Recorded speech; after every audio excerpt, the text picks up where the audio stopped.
बिस्मिल्लाहिर्रहमानिर्रहीम। अस्सलाम वालेकुम नाज़रीन, आप यूट्यूब चैनल देख रहे हैं, मैं इमरान खान हूँ।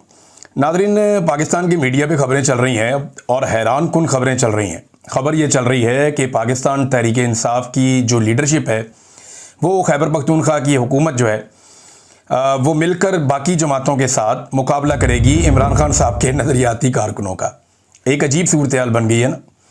इमरान खान साहब के जो वफादार साथी हैं, जो दो दहाइयों से इमरान खान साहब के साथ हैं, जिन्होंने मुश्किलात बर्दाश्त की, जिन्होंने मारे खाई, अब वो जो साथी हैं वो मुकाबला करेंगे फजलुर रहमान साहब का, नवाज शरीफ साहब का, जरदारी साहब का और गंडापुर साहब का भी। यानी हैरत हो रही है कि जिनसे लड़ना था पाकिस्तान तहरीक इंसाफ ने, वो उनके साथ मिलकर अपनी पार्टी से लड़ेंगे। ये खबरें मीडिया पे चल रही हैं और लगातार मीडिया पे इस किस्म की खबरें चलाई जा रही हैं। देखिए, होना तो ये चाहिए कि अब क्योंकि बिला मुकाबला वाला मामला ख़त्म हो गया, तो गंडापुर साहब को ये करना चाहिए कि वो अपनी पार्टी में अपने लोगों को कंट्रोल करें। देखिए, यहाँ पे एक टेस्ट है ना, एक बहुत बड़ा इम्तिहान भी है। इम्तिहान ये है कि कितने पाकिस्तान तहरीक इंसाफ के MPAs इमरान खान के साथ खड़े हैं। देखिए, इन लोगों ने कुरान पाक पे हलफ दिया हुआ है कि ये इमरान खान के साथ बेवफाई नहीं करेंगे। तो अब देखते हैं ना कि कितने लोग अपना कुरान पाक पे दिया हुआ हलफ तोड़ते हैं, तो पता चलेगा। अगर इलेक्शन होगा तो पता चलेगा कि कितने लोगों ने इमरान खान साहब की वफादारी के लिए जो कुरान पाक पे हलफ दिया था वो उस पर पूरा उतर रहे हैं। नंबर एक, ये बात क्लियर हो जाएगी। फिर अली अमीन गंडापुर की कितनी ग्रिप है अपनी पार्टी पे, अपनी हुकूमत पे, ये मामला भी एक्सपोज हो जाएगा।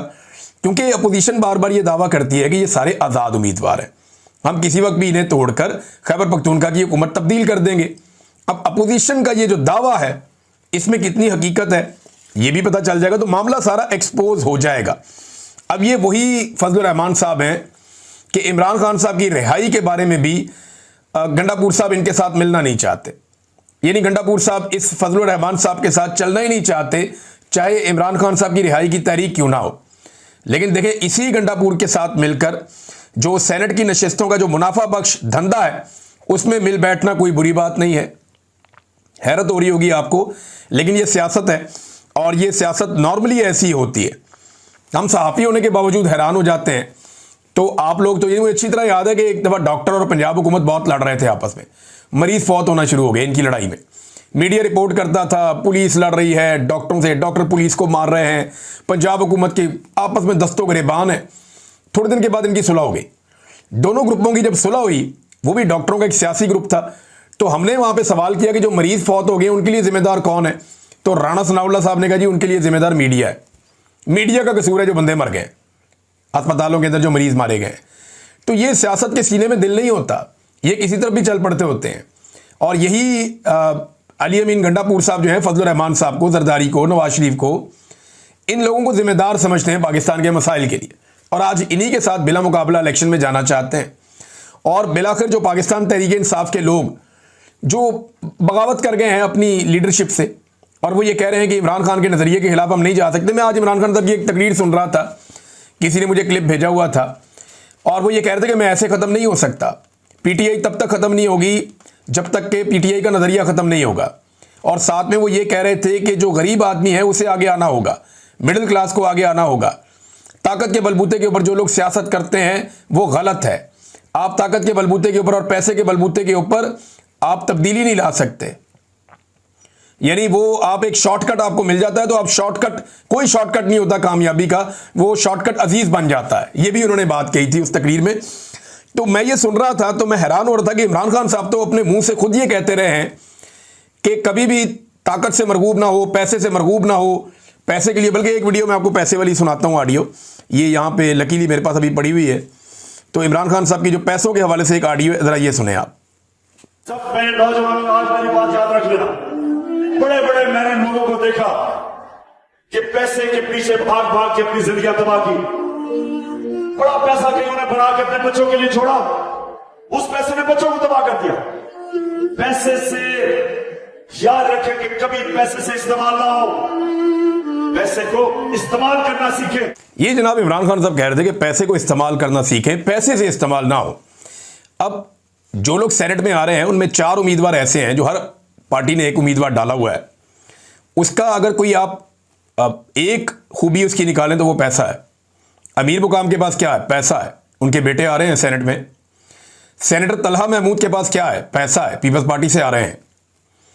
दिलावर खान क्या है जी? पैसा है। फजल रहमान साहब सपोर्ट कर रहे हैं। एक उनकी पार्टी और एक मिर्जा अफरीदी, इनका क्राइटेरिया क्या है सिलेक्शन का? पैसा है। और क्या है? क्या इन्होंने कोई कुर्बानी दी, कोई नजरिया है, कोई वफादारी इन्होंने निभाई, या कुछ इन्होंने करके दिखाया? कभी मार खाई हो जैसे बाकी लोगों ने सबने खाई, तकालीफ बर्दाश्त की, हथकड़ियां लगी उन्हें, उनकी फैमिलियां अजियत में रहीं, भागे रहे अपने घरों से। तो ये सारी सूरत हाल में इन लोगों को बिल्कुल भी नजरअंदाज ही कर दिया गया बेचारों को। तो इनका जो क्राइटेरिया वो तो पैसा है। इमरान खान साहब कुछ और कह रहे हैं, पार्टी का फैसला कुछ और बता रहा है। अगर ये 92 वोट जो पाकिस्तान तहरीक इंसाफ के हैं, अगर ये नहीं पढ़ते पाकिस्तान तहरीक इंसाफ के उम्मीदवारों को, तो एक चीज तो साफ हो जाएगी कि पाकिस्तान तहरीक इंसाफ के अंदर गद्दार मौजूद हैं या एमपीएस ऐसे मौजूद हैं जो कहीं और वोट डाल रहे हैं या अपना वोट बेच रहे हैं। तो चले कम से कम कौम को यह तो पता चले कि अगर ये 92 हैं तो इनमें से कितने ऐसे हैं जो पूरी ताकत से इमरान खान और उसके नजरिए के साथ खड़े हैं और ये अपनी पार्टी को, अगर ये 92 के 92 वोट अगर डल जाते हैं ना पाकिस्तान तहरीक इंसाफ को, याद रखिएगा जनरल नशिस्तें 4 ये लेना चाह रहे थे, इनको 5 मिल जाएंगी। लेकिन लोग कहते हैं कि 23 बिक जाएंगे, कोई कहता है 20 बिक जाएंगे, कोई कहता है 19 बिक जाएंगे। बहरहाल देखते हैं कितने बिकते हैं। जो बिकेगा उसने भी एक दिन मरना है, जो नहीं बिकेगा उसने भी एक दिन इस दुनिया से जाना है। जाना तो सारों ने और हिसाब भी सारों ने देना है। तो बिकने वाला भी अपने रब के सामने खड़ा होगा और जो नहीं बिकने वाला है वो भी अपने रब के सामने खड़ा होगा। जो अपना ईमान बेचेगा, अपना हलफ तोड़ेगा, वो भी रब के सामने खड़ा होगा और जो नहीं तोड़ेगा वो भी अपने रब के सामने खड़ा होगा।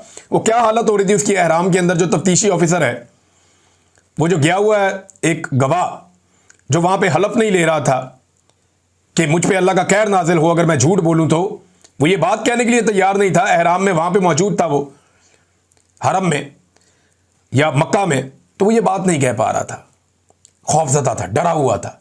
अभी तो सिर्फ मक्का पहुंचे, जब अल्लाह के हुजूर पहुंचेंगे तो सोचे क्या होगा।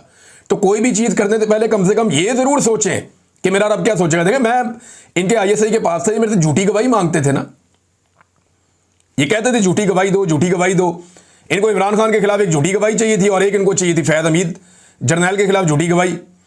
तो मैंने कहा जी फैज तो मैं कभी मिला ही नहीं और इमरान खान से मैंने कोई इंस्ट्रक्शन नहीं ली, जो मैंने किया मैंने खुद ही किया, तो वो मेरे खाते आप डाल दें, मैंने किया, मैं जिम्मेदारी उसकी कबूल कर रहा हूं। दूसरा, वो नवाज शरीफ के लिए सपोर्ट मैंने एक दिन एक ऑफिसर को यह कहा था कि अल्लाह ताला ने कुरान पाक में भी हुक्म दिया, मैं झूठी गवाही नहीं दे सकता, मैं अपने अल्लाह को क्या मुंह दिखाऊंगा। तो आपको यह बात अपने दिमाग में रखनी चाहिए और आपको रखनी पड़ेगी, वरना हम सब नहीं पेश होना अपने रब के आगे, तो ये जवाब देना बहुत मुश्किल हो जाएंगे।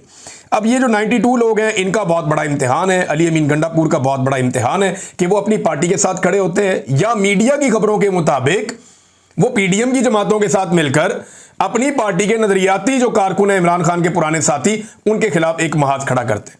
देखते क्या होता है। लेकिन इन लोगों ने साबित कदमी से मुसीबत में डाल दिया सारों को और पीछे हटने के लिए तैयार नहीं है। नाज़रीन, 9 मई के ऊपर बड़े बड़े सवालात खड़े हो गए, बहुत बड़े बड़े सवालात। यानी अगर 9 मई एक सच्चा मुकदमा है या 9 मई के बारे में जो कुछ भी कहा गया वो सच है, तो फिर झूठे गवाहान क्यों सामने आ गए? ये गवाहान हर चीज में झूठे साबित हो रहे हैं। एक बंदा जो तफ्तीश कर रहा है वो वहां का है ही नहीं जहां की तफ्तीश कर रहा है। एक बंदा जिस चीज की तफ्तीश कर रहा है उस जगह पे कभी गया ही नहीं।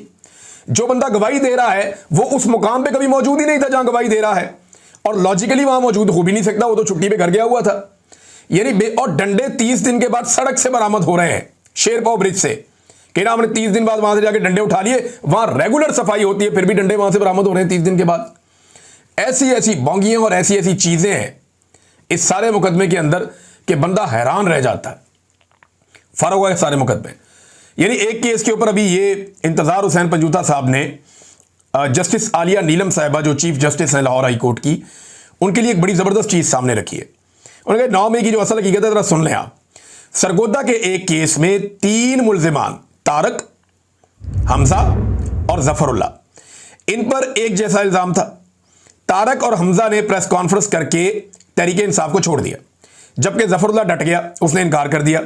रिकॉर्ड के मुताबिक जफरुल्ला के पास से जो बंदूक बरामद हुई वो तारक के डेरे से जाके बरामद की गई, लेकिन तारक तो क्योंकि प्रेस कॉन्फ्रेंस कर गया था, तारक तो क्योंकि पाकिस्तान तहरीक इंसाफ छोड़ गया था, वो तो निकल गया था, लिहाजा तारक होगा बेगुनाह, हमजा भी होगा बेगुनाह, और वो बेचारा जो जफरुल्ला है जिसने पाकिस्तान तहरीक इंसाफ को नहीं छोड़ा वो गुनाहगार हो गया। और बाकियों को कभी अदालत में बुलाया ही नहीं गया। यह है असल हकीकत। जिसने प्रेस कॉन्फ्रेंस कर दी उसका केस खत्म, जबकि जिसने इनकार कर दिया उसे सजा दिलवाई जा रही है। यह है जनाब सूरत हाल। अच्छा, जिस तरह का ये 9 मई के मुकदमे उलट गए हैं ना, आप फर्ज करें एक जुमला या कोई एक ऐसा फैक्ट मिल जाता नवाज शरीफ को जब नवाज शरीफ पे मुकदमे चल रहे थे, या मरियम नवाज को एक छोटा सा फैक्ट मिल जाता, या जरदारी को एक छोटा सा फैक्ट मिल जाता, उसके अपने केस के दौरान जो एक मजबूत फैक्ट बन जाता या उसको उसका फायदा हो रहा होता, तो पाकिस्तान में इनकी जमातों ने जमीन आसमान एक कर देना था, जमीन आसमान के कलाबे मिला देने थे। इनसे सवाल कोई होना था, इन्होंने जवाब ये देना था। इन्होंने हर जगह पे हर फोरम के ऊपर इस आवाज को उठाना था, इंटरनेशनली नेशनली हर जगह पे इन्होंने इस इशू पे बात करनी थी। लेकिन पाकिस्तान तहरीक इंसाफ को इतनी बड़ी कामयाबी हुई है, इसको अल्लाह ताला की आप मदद कहेंगे ना, कि मुकदमात बनाने वालों में इतना तकब्बुर था और वो इतने अपनी ताकत में बदमस्त थे कि उन्हें इस बात का ख्याल ही नहीं रहा कि मुकदमा बनाते हुए किन चीज़ों का ख्याल रखना है। उन्होंने ऐसे भोंडे अंदाज में मुकदमात बनाए और ऐसे फारग मुकदमात बनाए और ऐसे गवाह और मुद्दई खड़े किए कि सारा मामला ही फारग हो गया। आज 9 मई का बयानिया जबरदस्त हो गया है, लेकिन पाकिस्तान तहरीक इंसाफ इस पर आवाज़ उठाने को तैयारी नहीं। ओ भाई निकलो, इसके ऊपर प्रेस कॉन्फ्रेंस करो, बैठो, इस पर बात करो। उन्हें मुसीबत पड़ी हुई है कि मिर्जा अफरीदी को हमने सेनेटर कैसे बनवाना है। पता नहीं किधर से उनको ऑर्डर आ गया कि मिर्जा अफरीदी को हमने सेनेटर बनाना है, बाकी सब कुछ जाए भाड़ में। लीडर जेल में सड़ रहा है, उसकी बुरी हालत कर दी है, उसकी बहन बता रही है, बाकी लोग बता रहे हैं कि इमरान खान को लगातार विक्टिमाइज कर रहे हैं। वो एक स्टेटमेंट इमरान खान साहब का वायरल हो रहा है, इसमें वो कह रहे हैं कि जानवरों से बदतर मुझसे सलूक किया जा रहा है, जहां मुझे रखा हुआ है जो मेरे साथ ये कर रहे हैं और लगातार कर रहे हैं। और ये करके हासिल क्या करना चाहते हैं, ये एक बड़ी अजीब बात। एक तो पाकिस्तान तहरीक इंसाफ को इस पे बोलना चाहिए था बतौर अपोजिशन जमात। जितनी बड़ी कामयाबी इमरान खान को मिली थी वो सुरखरू हो गया था इस मामले में, लेकिन बोले नहीं इस पे। अब दूसरी तरफ जनाब जो लोग इमरान खान के साथ ये कर रहे हैं ना, वो क्या समझते हैं कि इससे वो इमरान खान को गिरा लेंगे या कमजोर कर लेंगे। मैं आज इमरान खान का एक स्टेटमेंट सुन रहा था, ये स्टेटमेंट भी आप सुने। अच्छा, इनके साथ जरा म्यूजिक लगे हुए हैं, स्टेटमेंट्स के साथ थोड़ा बर्दाश्त कर लीजिएगा। ये वाले पहले वाले के साथ तो बहुत ज्यादा लगा हुआ था। ये जरा एक और स्टेटमेंट इमरान खान का सुनिए। इस स्टेटमेंट को पाकिस्तान की एस्टेब्लिशमेंट ने हल्के में ले लिया। उन्होंने सोचा कि शायद सारे ही बोलते हैं, ये भी बोलता है, लेकिन इमरान खान ने जो कहा वो करके भी दिखाया। जरा स्टेटमेंट सुने आप। आज तक मैं कभी किसी के सामने झुका हूं,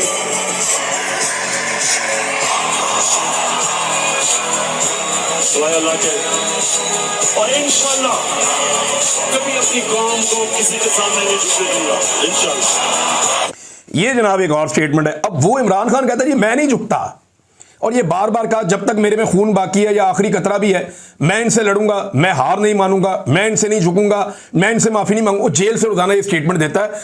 एस्टेब्लिशमेंट के निसाब में ये जुल्म, जबर, फस्तायत सारा कुछ था, लेकिन उनको ये नहीं पता था कि ऐसा आदमी भी आके टक्कर दे सकता है। एस्टेब्लिशमेंट को वाकई पहली मर्तबा टक्कर के लोग मिले। ऐसा लीडर उन्हें नहीं मिलेगा, ये उन्हें तबाह बर्बाद करके रख देगा। जो उसने करके रख दिया वो तो कुछ भी नहीं है जो फ्यूचर में होगा। और अगर खुदा ना खास्ता इस लीडर को कुछ हो गया तो एस्टेब्लिशमेंट की नस्लें याद रखेंगी जो उनके साथ इस मुल्क में होगा। लोग कहते हैं आसिम मुनीर साहब जो हैं वो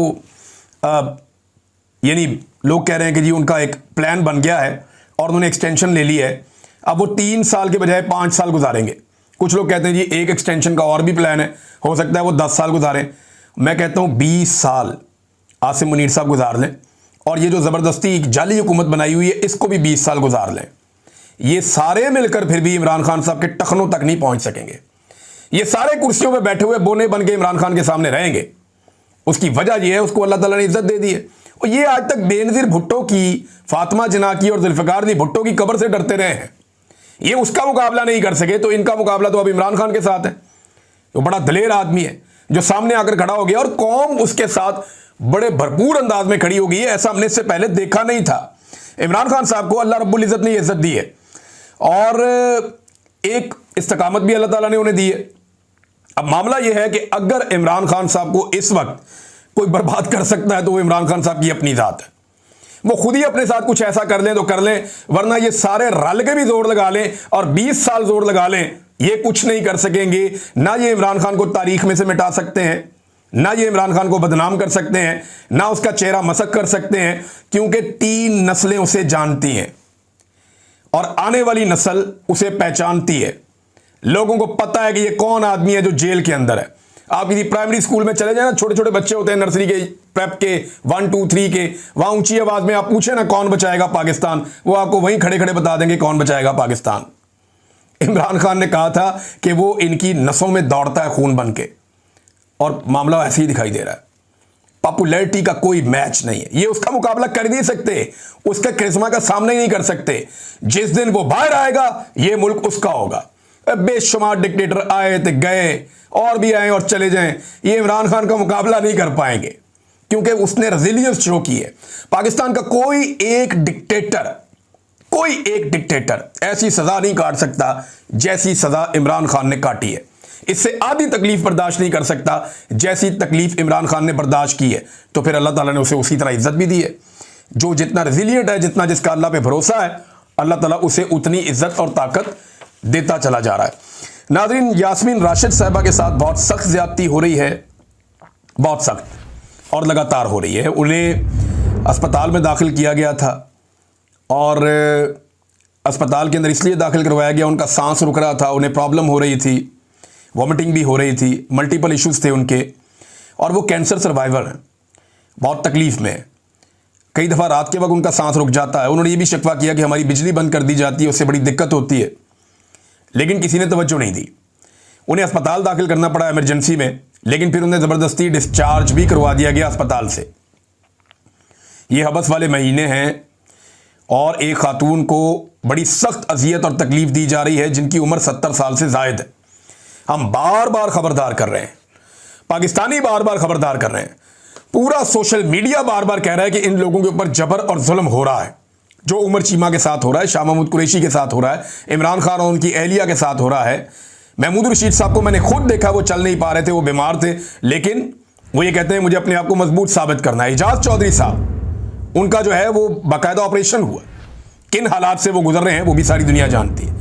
तो इन लोगों को जितनी तकलीफ दी गई है, जितनी अजियत दी गई है, इसके बावजूद ये लोग डट कर खड़े हैं। और यास्मीन राशिद साहिबा के साथ जो सलूक किया जा रहा है ना, ये गले ना पड़ जाए कहीं इन लोगों के। और जब मैं ये बात करता हूं ना, तो ये लोग समझते हैं कि शायद ऐसा कुछ नहीं होगा। ये तजर्बा आपको करना ही नहीं चाहिए। आपको अंदाजा नहीं है उन्हें कितना प्यार करते हैं लोग। लाहौर में, पंजाब में बहुत प्यार करते हैं, इवन पाकिस्तान में लोग उनसे प्यार करते हैं। लोग उसको एक अलग दर्जा देते हैं यास्मीन राशिद साहिबा को। लेकिन आपने ये तजर्बा करना है, आप ये कर रहे हैं, और नफरत हर गुजरते दिन के साथ बढ़ती जा रही है। चाहे वो बलूचिस्तान हो, वहां पे आप लोगों को दीवार से लगा रहे हैं, चाहे वो कबायली इलाके हो, वहां पे लोगों को दीवार से लगा रहे हैं, चाहे खैबर पख्तूनख्वा हो, वहां पे लोगों को दीवार से लगा रहे हैं। पंजाब के अंदर तो हद कर दी है जुल्म और बर्बरियत की, लोगों को दीवार से लगाया हुआ है। इस्लामाबाद को एक जेल की तरह बना दिया है। पूरे मुल्क के अंदर आपने इलाका कौन सा छोड़ा है जहां पे इंसान अपनी मर्जी से, आज़ादी से सांस ले रहे हो? कोई खुलकर बात ही नहीं कर सकता। जो बंदा बात करता है उसको उठा के अगवा कर लेते हैं, गायब कर देते हैं। और शौक किस तरह के पूरे किए जा रहे हैं, ये एक और शौक पूरा हुआ। ये देखिए जरा आप, ये देखिए आप, ये जनाब पीपल्स पार्टी रहनुमा कह रहे हैं, और उनके मुताबिक कमरुज़्ज़मान कायरा ने कई साल कबल स्पेशल एजुकेशन सेंटर लाला मूसा बनवाया था। आज उसका नाम भी तब्दील करके वज़ीर आला पंजाब के नाम पे रख दिया गया है। यानी कोई बिल्डिंग, कोई जगह, कोई लैट्रीन, कोई गाड़ी, कोई कचरा उठाने वाली गाड़ी, कोई गटर का ढक्कन, कोई चीज रह ना जाए जहां पे ये खानदान अपनी मशहूरी ना करे। यानी मैं हैरान हो गया हूं कि हर जगह पे इन्हें अपनी मशहूरी करनी है, हर जगह पे इन्हें अपनी मोहर लगानी है। भाई वो सारे प्रोजेक्ट जो इन्होंने कभी देखे भी नहीं, जिन प्रोजेक्ट से इनका दूर दराज तक ताल्लुक ही कोई नहीं है, उनके ऊपर भी ये अपनी तस्वीरें और अपनी वीडियो चिपका रहे हैं, सिर्फ ये साबित करने के लिए कि ये तो हमने बनाए थे। भाई ये कैसे हो सकता है कि आप सिर्फ अपनी फोटो चिपका के साबित कर दें आपने बनाए थे? इतने प्रोजेक्ट तो आप बना ही नहीं सकते, सवाल ही पैदा नहीं होता। ये तो जब से पाकिस्तान बना तब से बन रहे हैं, और ये एक लगातार प्रोसेस है कि ये एडमिनिस्ट्रेटिव काम होता रहता है। लेकिन हर चीज के ऊपर अपना नाम, इमरान खान के दौर में बेशुमार चीजें बनी है, उसने किस चीज पे अपना नाम लिखा? क्योंकि उसे एहसास कमतरी नहीं है। उसे पता है वो एक ब्रांड है और उसको जरूरत नहीं है सरकारी पैसे से अपना नाम लिखवाने की और ये करने की। लेकिन आप लोगों ने वही गंदी और भोंडी हरकत की है। ये एक और इदारे का नाम नाजरीन तब्दील करके अपने नाम के ऊपर रख लिया है। यास्मीन राशिद साहिबा को शाकिर महमूद साहब कह रहे हैं कि ज़बरदस्ती डिस्चार्ज किया गया था। इन्हें सांस की और मैदे की तकलीफ है, ये राणा मुदस्सर साहब ने इसके बारे में बताया है। नाजरीन और काफ़ी खबरें हैं आपके साथ शेयर करूंगा नेक्स्ट वीलॉग में। अब तक के लिए इतने, अपना ख्याल रखिएगा, अपने इस चैनल का भी। अल्लाह हाफ़िज़।